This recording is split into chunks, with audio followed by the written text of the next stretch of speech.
Hello friends, welcome back to world of coins.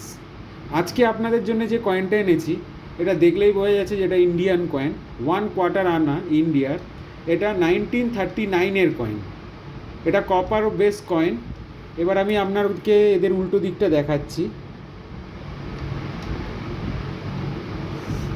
দেখুন, এটা আছে কিং জর্জ 4-এর। আমি আজকে আপনাদের যে যে কয়েনগুলো দেখাবো ইন্ডিয়ান কয়েন, এগুলো অনেকগুলোই কয়েন আপনাদের দেখাবো, সেই জন্য পরে আমি একটু তাড়াতাড়ি করে ভিডিওটা বানাচ্ছি, নইলে পরে এই ভিডিওটা অনেক বড় হয়ে যাবে। এবার আমি নেক্সট কয়েনে নিয়ে আসছি।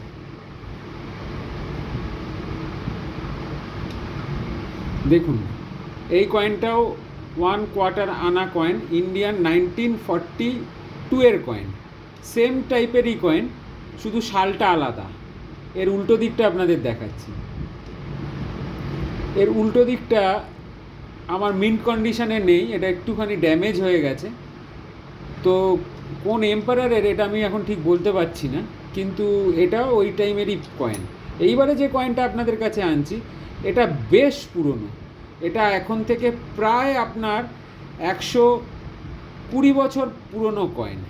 এটা 1891-এর 1/4 আনা কয়েন। দেখুন, সেম টাইপেরই, কিন্তু ডেটগুলো সব আপনাদের আলাদা হয়ে যাচ্ছে।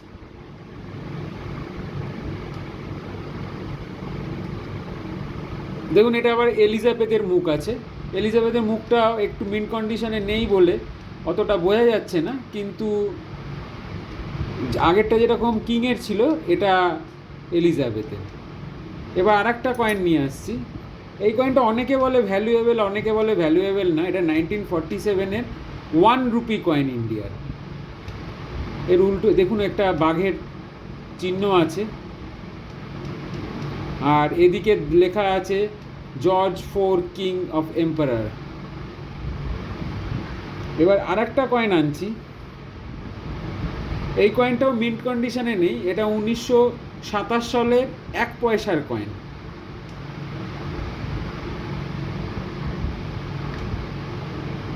উল্টো দিকটায় দেখুন রাজার ছবি আছে। এবার আপনাদেরকে আর একটা কয়েনে নিয়ে যাচ্ছি। এটা অনেকে বলে, এই 25 পয়সাটা অনেকে বলে দামি, অনেকে বলে না এটার কোনো ভ্যালু নেই। এটা হায়দ্রাবাদ মিন্টের কয়েন আছে, 1980 সালের কয়েন। যদি মনে হয় যে এই কয়েনটা দামি, তাহলে পরে আপনারা আমাকে কমেন্টসে জানাবেন। এর উল্টো দিকটা দেখাচ্ছি।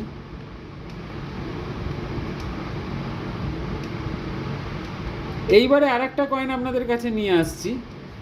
এটা 89-এর 1 টাকার কয়েন। এটা সামনের দিকটা নর্মাল হলেও পিছন দিকটা পণ্ডিত জওহরলাল নেহরুর নামের কয়েন। 89-এর কয়েন। কোন মিন্ট থেকে হয়েছে এটা আমি এক্স্যাক্টলি জানি না, আপনারা জানলে আমাকে কিন্তু এটা কমেন্টসে জানাবেন। এইবারে একটা কয়েন নিয়ে আসছি। এই কয়েনটা আমাদের দেশের না, কিন্তু এটা যখন বাংলাদেশ ভাগ হয়ে বাংলাদেশ হয়নি, তখন পাকিস্তানে এই কয়েনটা চলতো। বাংলাদেশ পাকিস্তান বলে যখন ছিল, বাংলাদেশ নিজে কোনো দেশ হয়নি, পাকিস্তানের আন্ডারে ছিল। এটা হচ্ছে 1969-এর কয়েন। এটাও এখন খুব কালেক্টেবল আইটেমের মধ্যেই পড়ে। এর উল্টো দিকটাও দেখুন, এটা 50 পয়সার একটা কয়েন। আশা করি বন্ধুরা যা যা আপনাদেরকে দেখালাম এই কয়েনগুলো নিয়ে আপনারা নিশ্চয়ই ভালো লেগে থাকবে। যদি ভালো লেগে থাকে তাহলে প্লিজ লাইক আর সাবস্ক্রাইব করুন। Thank you.